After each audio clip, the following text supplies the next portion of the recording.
प्रकार पहिला, एक वाटी बाजरी घेतली। बाजरी आधी स्वच्छ निवडून घेतलेली आहे आणि त्यानंतर घेतलेली एक वाटी बाजरी ही पसरट बाउलमध्ये टाकते। आता ही बाजरी आपल्याला धुवून घ्यायची आहे, म्हणून यामध्ये पाणी टाकायचं आहे। पाणी घातल्यानंतर काही थोडीशी अशी बाजरी ही वर तरंगते, तर ती बाजरी आपल्याला काढून घ्यायची आहे पाण्यासकट। यामध्ये काही बोंड असतात तेही वरती येतात, ते सुद्धा काढून घ्यायचे आहे। याच प्रकारे 2 पाण्याने ही जी बाजरी आहे ती आपल्याला स्वच्छ अशी धुवून घ्यायची आहे, कारण कुठल्याही प्रकारचं धान्य टिकवण्यासाठी याला फवारणी केली जाते किंवा कीटकनाशक पावडर वगैरे लावलेली असते, म्हणून स्वच्छ आधी धुवूनच घ्यायची आहे बाजरी। या प्रकारे 2 पाण्याने ही बाजरी धुवून घेतली। त्यानंतर ही बाजरी 10 ते 15 मिनिटांसाठी आपल्याला भिजत ठेवायची आहे, म्हणून त्यामध्ये पाणी घालायचं आहे। झाकण ठेवलं, 15 मिनिटांसाठी ही बाजरी आपण भिजून घेऊ। त्यापेक्षा जास्तही भिजवायची नाही। जर का जास्त वेळासाठी बाजरी आपण भिजून घेतली तर ती मऊ होते आणि त्यानंतर ह्या बाजरीचा कोंडा निघत नाही, म्हणून 15 मिनिटांसाठी ही बाजरी अशी पाण्यामध्ये भिजत घातली। त्यानंतर एखादी चाळणमध्ये काढून घ्यायची आहे। पूर्ण पाणी हे निथळलेलं आहे। आता एक कॉटनचा कापड घेतलेला आहे आणि कापडावरती ही बाजरी आपल्याला टाकायची आहे। पंख्याच्या हवेखाली ही बाजरी आपल्याला पसरून घ्यायची आहे, किंवा कापडानेही वरतून थोडी अशी पुसून घेतली तर अगदी पटकन ही बाजरीचं पाणी कोरडं होत असतं। पंख्याच्या हवेखाली 15 ते 20 मिनिटांसाठी बाजरी पसरून घेतली। त्यानंतर तुम्ही पाहू शकतात बाजरी ही अशी ओलसर आहे, पण वरती पाणी नाही, असं पाणी हे सुकलेलं आहे। त्यानंतरच ही जी बाजरी आहे मिक्सरच्या भांड्यामध्ये टाकायची आहे। बाजरी मी तुम्हाला पुन्हा दाखवते, अशी ही कोरडीच असायला हवी। यापेक्षा जास्त वेळासाठी जर का आपण बाजरी ही भिजून घेतली तर ती मऊ होते। जर का आपण पाणी हे सुकवलं तरी सुद्धा पाणी सुकते, पण आतमधून ती मऊच असते। आणि त्यानंतर मिक्सरमध्ये आपण ही बाजरी घातली तर तिचं पीठ सुद्धा होते आणि कोंडा पाहिजे तसा निघत नाही, ती मऊ झाल्यामुळे। आता प्लस मोडवरती 2-3 वेळेस अशी ही बाजरी फिरून घेतलेली आहे। तुम्ही पाहू शकता अख्खी सुद्धा नाही आणि जास्त पीठ सुद्धा झालेलं नाही, एका बाजरीचे 2-3 तुकडे असे झालेले आहे। त्यानंतर ताटामध्ये ही बाजरी टाकली बारीक केलेली आणि पाकडून घ्यायचं आहे। या प्रकारे अशी ही छोटीशी प्रोसेस केल्यामुळे बाजरीच्या आतमध्ये असलेला कोंडा हा पुढे येतो आणि तो कोंडा संपूर्ण आपल्याला काढून घ्यायचा आहे। तुम्ही म्हणाल कोंड्यामध्ये तर भरपूर प्रमाणामध्ये फायबर असतं, हे आपल्या शरीरासाठी उपयुक्त आहे, पण जास्त कोंड्यामुळे सुद्धा ही खिचडी चवीला छान लागत नाही। चवीला चांगली लागावी त्यासाठी हा बाजरीचा कोंडा आपल्याला काढायचा आहे। तुम्ही पाहू शकता इतपत हा कोंडा निघालेला आहे पूर्ण असा। आता ही बाजरी खिचडी बनवण्यासाठी तयार झालेली आहे। तुम्ही पाहू शकता अख्खे दाणे सुद्धा नाही, एका बाजरीचे असे 2-3 दाणे झालेले आहेत। या प्रकारे अशीच करायची आहे। त्यानंतर एक वाटी बाजरी घेतलेली होती, म्हणून पाव वाटी मुगाची डाळ घेते। मुगाची डाळ बाउलमध्ये घालते आणि ही डाळ आपल्याला धुवून घ्यायची आहे। अशी थोडीशी हाताने रगडून घेऊ आणि यामधलं पाणी काढायचं आहे। तर ही डाळ आपल्याला भिजत घालायची नाही, फक्त पाणी काढून अशीच ही डाळ राहू दिलेली आहे।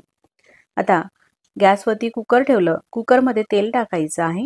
साधारण 1 पळी तेल टाकलं, तुम्ही तुपाचा सुद्धा वापर करू शकतात। तेल गरम झाल्यानंतर पाव चमचा मोहरी आणि पाव चमचा जिरे टाकायचे आहे। जिरे मोहरी दोघं अशी तडतडली तर त्यामध्ये 7 ते 8 लसूणच्या पाकळ्या ठेचून घ्या किंवा अशा बारीक चिरून घ्या, त्या लसूण टाकायचे आहे।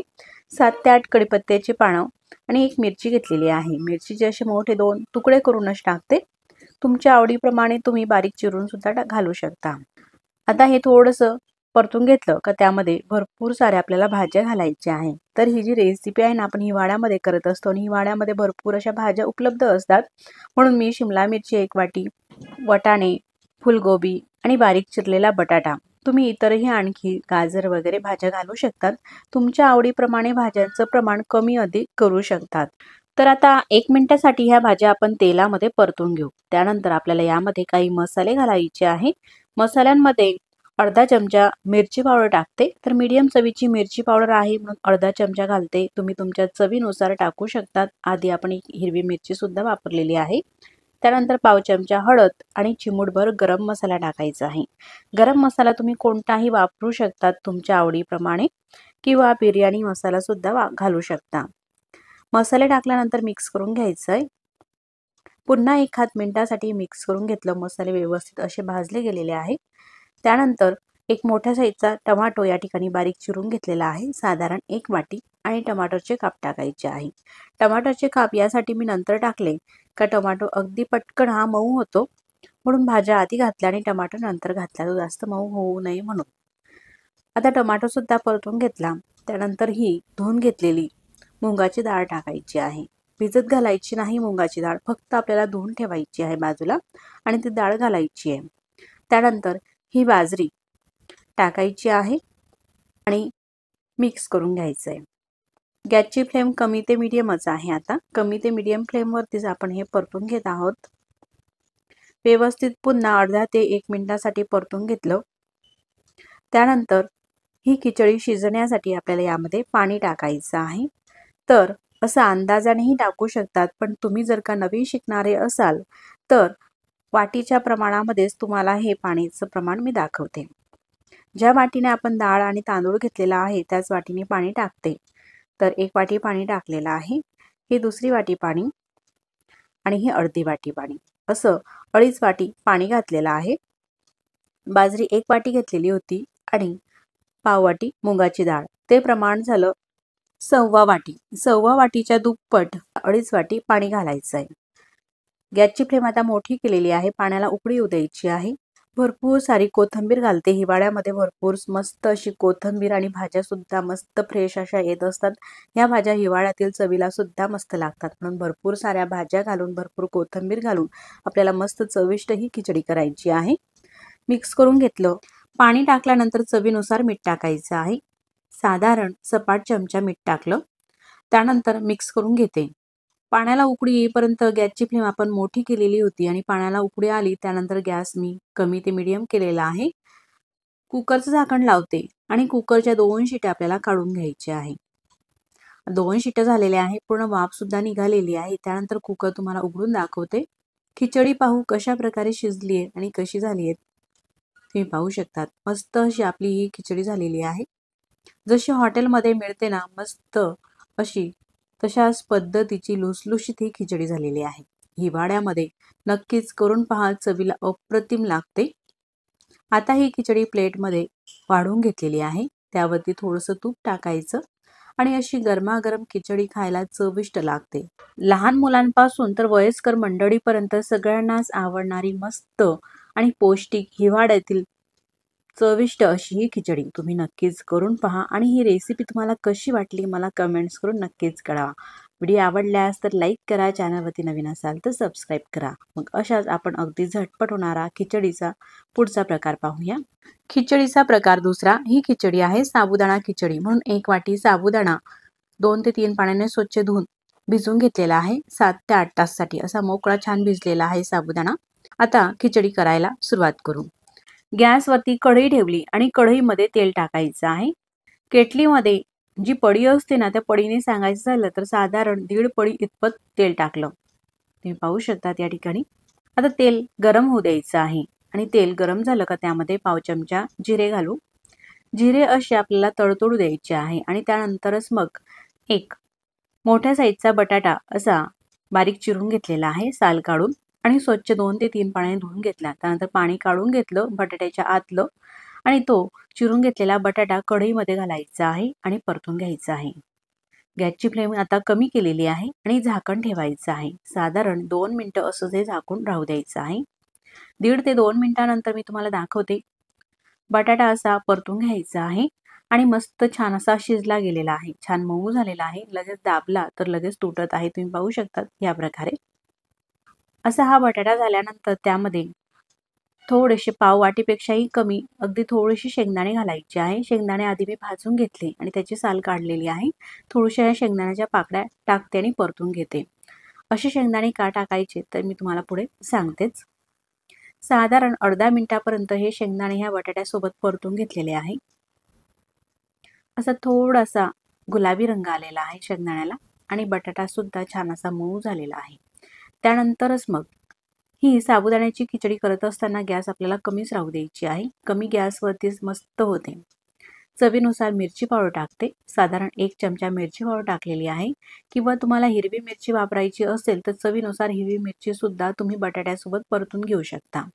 मी लाल मिरचीचा वापर केलेला आहे म्हणून लाल मिरची पावडर टाकली आणि हा भिजून घेतलेला साबुदाणा टाकायचा आहे. तुम्ही पाहू शकता साबुदाणा मस्त असा मोकळा मोकळा हा भिजला गेलेला आहे.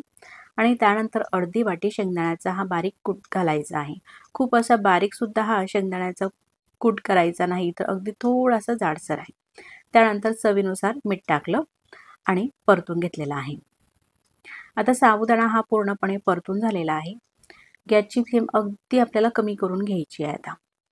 आणि कमी करून घेतल्यानंतर हा पूर्णपणे व्यवस्थित परतून घेतलेला साबुदाणा वरती झाकण ठेवायचं आहे. आणि पुन्हा 2 मिनिटासाठी हा साबुदाणा आपल्याला वाफवून घ्यायचा आहे. आता 2 मिनिटं झालेले आहे. साबुदाणा दाखवते. तुम्ही पाहू शकता साबुदाण्याला मस्त असा रंगही आलेला आहे आणि मस्त झालेला आहे साबुदाणा. तर यासोबत आपण बारीक शेंगदाण्याचा कूटही घातला आणि थोडेसे मोठे शेंगदाणे घातले. ते साबुदाण्यासोबत खायला चविष्ट लागतात, म्हणून थोडेसे जाड शेंगदाण्याच्या पाकळ्या घाला. साबुदाणा मस्त चवीला लागतो. साबुदाणा हा झालेला आहे. साबुदाण्याची खिचडी गॅस बंद करते आणि आता खाण्यासाठी ही साबुदाण्याची खिचडी अगदी झटपट तयार झालेली आहे. उपवासासाठी सुद्धा तुम्ही खाऊ शकतात बनवून, किंवा नाश्त्याला नेहमी काय करावं हे सुचत नाही तर एखाद दिवशी अशा प्रकारे साबुदाणा बनवून तुम्ही नाश्त्यालाही खाऊ शकतात, किंवा छोट्या मोठ्या भुकेसाठी सुद्धा बनवून खाऊ शकतात. मस्त अशी साबुदाण्याची खिचडी टिफिनमध्ये जरी नेली तरी सुद्धा ही अगदी मऊ राहते, अजिबात चिवट होत नाही. तुम्ही सुद्धा नक्कीच करून पहा आणि ही रेसिपी तुम्हाला कशी वाटली मला कमेंट्स करून नक्कीच कळवा. आणि व्हिडिओ आवडल्यास तर व्हिडिओला लाईक, शेअर आणि सबस्क्राईब करायला अजिबात विसरू नका. मग आता आपण खिचडीचा प्रकार तिसरा पाहूया. कुकरमध्ये तेल टाकायचं आहे. साधारण 2 पळ्या तेल घातलं. एक मीडियम साईजचा चम्मच असतो ना, इतपत तेल. तेल गरम झाल्यानंतर अर्धा चमचा मोहरी घालायची आहे आणि मोहरी अशी थोडी तडतडली की त्यानंतर अर्धा चमचा जिरे टाकू. जिरे मोहरी दोघं तडतडू द्यायची आहे. आणि या ठिकाणी मी 7 ते 8 लसूणच्या पाकळ्या घेतल्या, त्याच्याशी बारीक काप करून घेतलेले आहे, ते घालायचे आहे. 2 तमालपत्र घातले. 5 ते 6 कढीपत्त्याची पाने थोडीशी ही फ्राय होऊ द्यायची आहे. त्यानंतर एक मोठ्या साईजचा कांदा बारीक चिरून घेतलेला आहे. लहान साईजचे असेल तर 2 चिरून घ्या.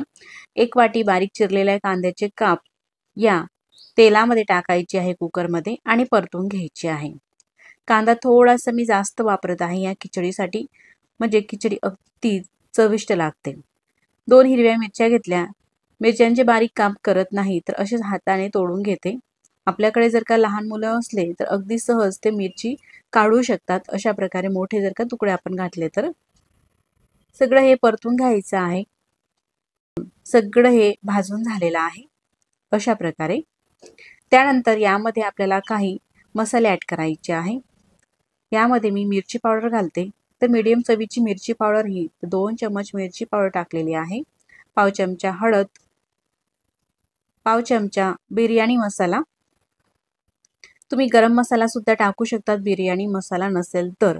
पण बिर्याणी मसाला खिचडीमध्ये घातला ना, खिचडीला चव अप्रतिम येते आणि मस्त अशी लाल रंगाची आज आपण ही खिचडी करत आहोत.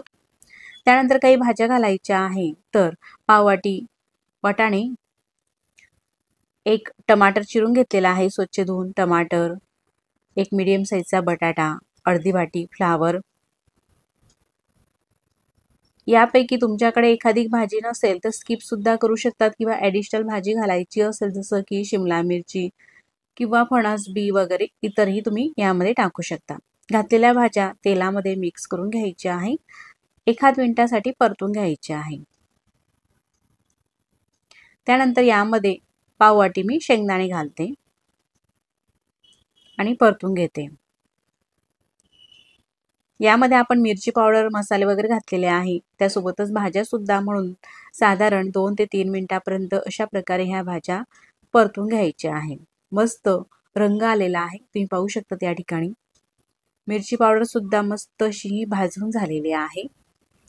गॅस कमीच ठेवायचा. कमी गॅसवरतीच व्यवस्थित असे हे मसाले भाजले जातात आणि खिचडी सुद्धा चवीला छान लागते आणि रंगही छान येतो. असं मस्त हे भाजून झाल्यानंतर यामध्ये आपल्याला पाणी घालायचं आहे. तर आता मी पाणी हे अंदाजानेच घालते. तुम्ही जर का मोजून घालत असाल तर कसं घालायचं ते मी तुम्हाला सांगते.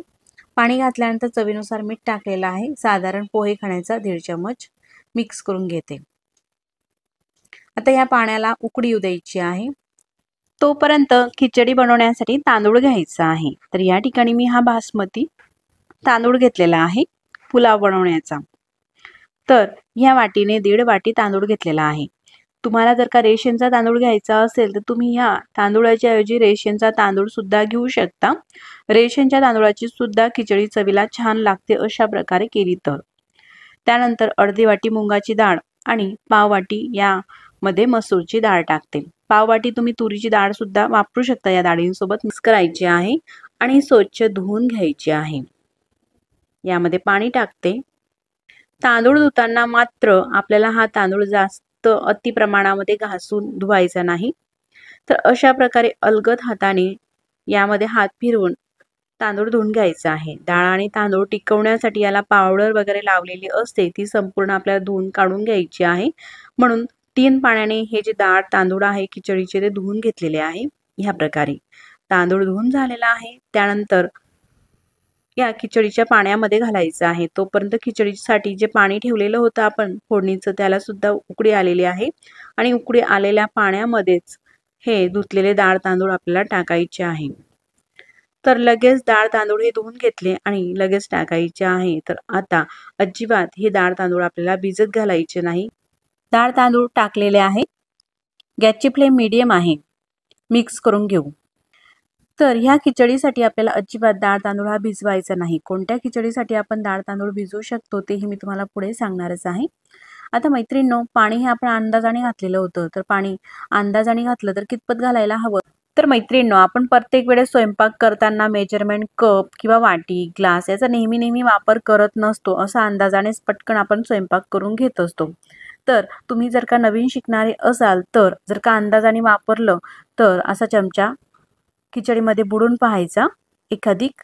आता हा सराटा मी घेतलेला आहे, बुडून पाहिला आणि खिचडीपासून वरती इतपत पाणी आहे, साधारण 2 इंच वरती पाणी असायला हवं।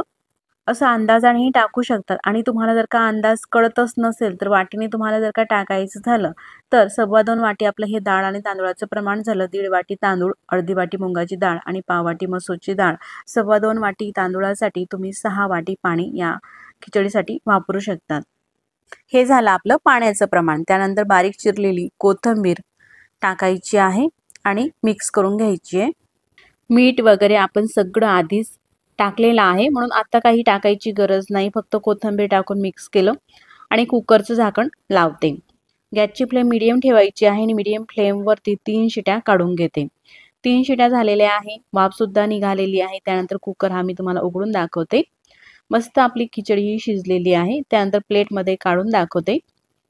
जसा पुलाव करतो ना आपण व्हेज, त्या पद्धतीनेच ही मस्त मोकळी अशी खिचडी झालेली आहे। रंग ही किती मस्त असा आलेला आहे खिचडीला, तुम्ही पाहू शकता। प्रत्येकांना अशी खिचडी खूप अशी शिजलेली आवडत नाही, तर अशी मोकळी दाणेदार अगदी पुलाव सारखी ही खिचडी खायला आवडते। म्हणून अशा पद्धतीची तुम्ही खिचडी बनवा। चवीलाही छान लागते आणि दिसायलाही अतिशय मस्त अशी दिसत आहे ही खिचडी, तुम्ही पाहू शकता। आणि चवीला सुद्धा तेवढीच चविष्ट अशी खिचडी लागते। तुम्ही नक्कीच करून पहा आणि हा व्हिडिओ तुम्हाला कसा वाटला मला कमेंट्स करून नक्कीच कळवा। व्हिडिओ आवडल्यास तर व्हिडिओला लाईक करा, चॅनलवरती नवीन असाल तर चॅनलला सबस्क्राईब करा। जशी हॉटेलमध्ये मिळते ना तशाच पद्धतीची ही मस्त आपली भरपूर भाज्या घालून पौष्टिक अशी बनवलेली खिचडी। मग आता आपण अशा झटपट आणि पौष्टिक चविष्ट खिचडीचा चौथा प्रकार पाहूया। बाउल घेतलं, त्यामध्ये जी भाजीची वाटी असते ना त्या वाटीने 1 वाटी तांदूळ घेतला। तांदूळ आपल्याला हा लहान साईजचाच घ्यायचा आहे। मी कोलम तांदूळ घेतलेला आहे 1 वाटी। अर्धी वाटी मसूरची डाळ आणि अर्धी वाटी मुंगाची डाळ। तर ही पॉलिश केलेली मुंगाची डाळ घेतलेली आहे। तुम्ही सारी सकटची डाळ सुद्धा घेऊ शकता। यामध्ये पाणी टाकायचं आहे आणि स्वच्छ धुवून घ्यायचं आहे। तांदूळ घेताना आपल्याला लांब असा घ्यायचा नाही, तर असा लहान साईजचाच कोणताही तुम्ही तांदूळ घेऊ शकता। तांदूळ आणि डाळ टिकवण्यासाठी याला भरपूर केमिकल किंवा पावडर वगैरे लावलेली असते, म्हणून स्वच्छ आपल्याला धुवून घ्यायची आहे। अशा प्रकारे अलगद हाताने हे डाळ तांदूळ आपल्याला चोळत घ्यायचे आहे आणि 2 ते 3 पाण्याने स्वच्छ असे हे डाळ तांदूळ आता धुवून घेतलेले आहे। या प्रकारे डाळ आणि तांदूळ यामध्ये पाणी टाकू आणि असंच थोड्या वेळासाठी राहू देऊ। गॅसवरती कुकर ठेवला। कुकरमध्ये साधारण 1 ते 1.5 पळी इतपत तेल टाकलं, एवढं तेल। त्यानंतर गॅस चालू करायचा आहे आणि तेल गरम झाल्यानंतर यामध्ये पाव चमचा मोहरी टाकायची आहे। मोहरी हलकी अशी तडतडली का त्यामध्ये पाव चमचा जिरे, जिरे मोहरी तडतडल्यानंतर यामध्ये थोडेसे लसूणचे काप टाकायचे आहे आणि थोडंसं लसूण राहू द्यायचं आहे. पुढे आपल्याला लागणारच आहे. 7 ते 8 कढीपत्त्याचे पानं, 2 तमालपत्र, चिमूटभर हिंग आणि आपल्या चवीनुसार म्हणजे या ठिकाणी मी 3 हिरव्या मिरच्या घेतलेल्या आहे, लांबट चिरून घेतल्या. मिरच्या टाकून परतून घ्यायचं आहे. आता सगळं हे काही सेकंद परतून घेतल्यानंतर या ठिकाणी एक मोठ्या साईजचा कांदा चिरून घेतलेला आहे. साधारण 1 वाटी भरून कांद्याचे काप कुकरमध्ये टाकायचे आहे आणि परतून घ्यायचे आहे. कांदा अर्धवटपेक्षा जास्त हा भाजून झालेला आहे. त्यानंतर यामध्ये आपल्याला काही भाज्या घालायच्या आहे. भाज्यांमध्ये अर्धी वाटी फ्रेश वटाणे. सध्या वटाण्याच्या शेंगाही भरपूर येत आहेत बाजारामध्ये. आपल्या आवडीप्रमाणे भाज्या घालायच्या आहे. गोबीचे काप साधारण 1 वाटी आणि एक मीडियम साईजचा बटाटा सुद्धा चिरून घेतलेला आहे साधारण 1 वाटी आणि एक मोठ्या साईजचा टमाटर. टमाटरचे काप सुद्धा घालायचे आहे साधारण 1 वाटी टमाटर. यामध्ये एखादी भाजी तुमच्याकडे नसेल तर स्किपही करू शकतात किंवा ॲडिशनल एखादी भाजी तुम्हाला यामध्ये घालायची असेल जसं की शिमला मिरची वगैरे आणखी तेही तुम्ही वापरू शकता. अशा ह्या भाज्या परतून घेतल्या का त्यामध्ये काही आपल्याला मसाले टाकायचे आहे. मसाल्यामध्ये सर्वप्रथम टाकते मिरची पावडर अर्धा चमचा, पाव चमचा म्हणजे चिमूटभर हळद आणि आपल्या चवीनुसार गरम मसाला टाकायचा आहे. आवश्यकतेप्रमाणे शेंगदाणे साधारण पाव वाटी आणि चवीनुसार मीठ टाकायचं आहे. सगळं हे साहित्य टाकल्यानंतर मिक्स करून घ्यायचं आहे. साधारण 1 मिनिटापर्यंत आपल्याला हे जे आहे मिक्स करून घ्यायचं आहे, कारण सगळे यामध्ये आपण घातलेले मसाले ते व्यवस्थित असे भाजले जातील. आता मिक्स करून झालेला आहे. तुम्ही पाहू शकता असा रंगही बदललेला आहे आणि छान तेलही सुटलेलं आहे. त्यानंतरच मग जे डाळ तांदूळ आपण धुवून ठेवलेले आहे ना, ते डाळ तांदूळ या मसाल्यामध्ये म्हणजेच कुकरमध्ये टाकायचे आहे. पाणी काढून घेतलं त्यातलं. तर आज आपण अतिशय भन्नाट अशी चवीची हॉटेलमध्ये मिळते ना त्यापेक्षाही चवीला मस्त आणि फ्रेश आपल्या हाताने बनवलेली अशी डाळ खिचडीची ही रेसिपी पाहत आहोत. अगदी मोजक्या साहित्यात होते आणि कमी खर्चातही होते, शिवाय चवीलाही छान लागते आणि पोटभरीचा पदार्थही आहे. सगळं हे मिक्स करून घेतलेलं आहे. त्यानंतर आता पाणी टाकू. तर ज्या वाटीने आपण डाळ तांदूळ घेतलेले आहे त्याच वाटीने मी तुम्हाला पाणी दाखवते. नवीन शिकणारे तुम्ही असाल तर किंवा अंदाजानेही घालू शकता. अंदाजाने किती घालायचं तेही मी तुम्हाला सांगते. 1 वाटी पाणी टाकलेलं आहे. हे 2री वाटी पाणी, 3री वाटी पाणी, 4थी वाटी पाणी. तर आपण 1 वाटी तांदूळ आणि अर्धी वाटी मुगाची डाळ, अर्धी वाटी मसूरची डाळ घेतलेली आहे. साधारण 2 वाटी डाळ तांदूळ झालं. 2 वाटीच्या 4 पटीने म्हणजेच आपल्याला या ठिकाणी पाण्याचा 8 वाटी पाण्याचा वापर करायचा आहे आणि ही 8वी वाटी. तर अशा प्रकारे 8 वाटी पाणी टाकलेलं आहे. त्यानंतर आवश्यकतेप्रमाणे कोथिंबीर टाकायची आहे बारीक चिरलेली आणि मिक्स करून घ्यायचं आहे. आता मी झारा असा ठेवून दाखवते. असा झारा ठेवला तर साधारण तांदूळापासून तर वरती पाण्याचं लेअर इतकं आहे, साधारण 4 इंच वरती. म्हणजे अंदाजाने तुम्ही घातलं तर साधारण 4 इंच वरती पाणी यायला पाहिजे. तांदूळाच्या इतपत पाणी तुम्ही घालू शकतात. नाही जरी वाटीने मोजलं तरी सुद्धा किंवा 8 पटीने टाका. त्यानंतर आपण यामध्ये थंड पाणी घातलेलं आहे. गॅसची फ्लेम मोठी करायची आहे आणि पाण्याला मस्त खडखडून अशी उकळी येऊ द्यायची आहे. आता उकळी आलेली आहे, तुम्ही पाहू शकता या ठिकाणी. अशी उकळी आल्यानंतरच मग आपल्याला कुकर हे बंद करायचं आहे आणि त्यानंतर गॅसची फ्लेम मीडियम ठेवायची आहे. मीडियम फ्लेमवरती साधारण 2 ते 3 शिट्या काढून घ्यायच्या आहे. आता 3 शिट्या ह्या काढून झालेल्या आहे कमी ते मीडियम फ्लेमवरती. वाफ सुद्धा पूर्ण ही निघालेली आहे आणि वाफ निघाल्यानंतर मी तुम्हाला कुकर हा उघडून दाखवते. तुम्ही पाहू शकतात अशी मस्त आपली ही खिचडी तयार झालेली आहे. मस्त अशी एकसारखी छान अशी शिजलेली आहे डाळ खिचडी. जशी हॉटेलमध्ये मिळते ना तशाच पद्धतीची आपली ही खिचडी मस्त शिजलेली आहे. फक्त याला एक छोटासा आपल्याला तडका द्यायचा आहे. म्हणून आपण तूप, तेल किंवा बटरचाही वापर करू शकता. तडका पॅन गॅसवरती ठेवला, त्यामध्ये थोडंसं मी बटर टाकलं. बटर गरम होऊ द्यायचं आहे. त्यानंतर लसूण थोडासा आपण शिल्लक राहू दिलेला होता, ते लसूणचे काप टाकले. पाव चमचा म्हणजेच थोडंसं जिरं आणि ह्या 2 लाल मिरच्या टाकलेल्या आहे फोडणीसाठी. थोडंसं परतून घ्यायची फोडणी आणि गॅस बंद करायचा आहे. फोडणी ही खूप गरम आहे त्यामध्येच परतवायचं आहे। गॅस बंद केल्यानंतर त्यामध्ये अर्धा चमचा लाल मिरची पावडर घालते आणि मिक्स करून घेते। आता ही फोडणी तयार झालेली आहे आणि हा जो तडका आहे खिचडीवरती टाकायचा आहे। हॉटेलमध्ये अशाच पद्धतीचा तडका मारून तर ते आपल्याला खिचडी देत असतात। खूप मस्त, दिसायलाही अतिशय भन्नाट दिसत आहे, चवीला तितकीच छान अशी ही खिचडी चवीला लागणार आहे। अगदी मोजक्या साहित्यात आणि झटपट भाजी पोळी बनवण्याचा जेव्हा आपल्याला कंटाळा येतो किंवा खिचडी अशी खावीशी वाटते त्यावेळेस अगदी पटकन होणारी ही खिचडी अगदी परफेक्ट अशी झालेली आहे। आता जेवणाची तयारी करून घेऊया। खिचडी हे सर्व करते। मस्त वाफाळलेली खिचडी गरमागरम हिवाळ्यामध्ये खायला तर चवीला अप्रतिमच लागते। लहान मुलांपासून ते ज्येष्ठ मंडळीपर्यंत सगळ्यांनाच आवडणारी अशी मस्त ही खिचडी। खिचडी सोबत पापड आणि थोडंसं लोणचं तोंडी लावायला असलं ना, जेवण अगदी पोटभर होतं। मग तुम्ही सुद्धा करून पहा अशा पद्धतीची मस्त झटपट होणारी खिचडी। आणि रेसिपी तुम्हाला कशी वाटली मला कमेंट्स करून नक्कीच कळवा। वरतून थोडंसं तूप टाकायचं आहे आणि खिचडी आता ही खाण्यासाठी अगदी योग्य झालेली आहे।